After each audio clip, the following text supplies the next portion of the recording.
You're telling me human sacrifice is still happening in the Mayan temples? Joe, I saw it with my own eyes. It all started when I was in college on spring break. My friend Michael and I went down to Cancun to relax on the beach and have a good time. On our last day, we planned to visit Chichen Itza, a historic Mayan temple about 3 hours north of Cancun. 2 hours into our journey, we hit a huge pothole and popped the tire of our rental car. Because we were in the middle of nowhere, it took us almost 4 hours to get the tire replaced and finally get back on the road. By the time we arrived at Chichen Itza, the sun had already set.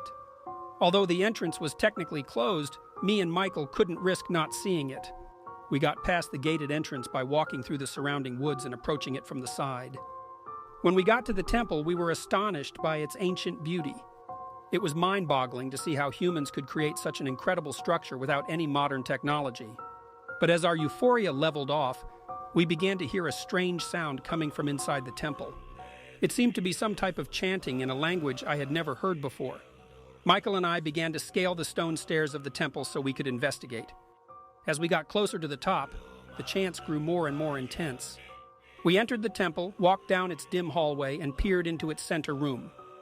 What we saw in that room still gives me nightmares to this day. Men in ancient garb were huddled around a lifeless body, acting like a rabid pack of hyenas. In the center, a man with a feathered headdress stood on a stone pedestal. His arm was raised, holding organs high in the air as the tribesmen cried out. Michael and I immediately turned to run away, but our escape attracted the attention of the tribe. In unison, the tribesmen started to stare and direct their chants towards us.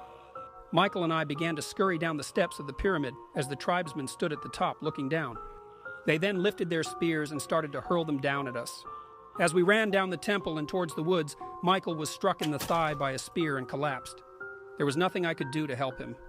I continued running until I got to the rental car and then drove away as fast as the car would take me. I still don't know what happened to Michael that night.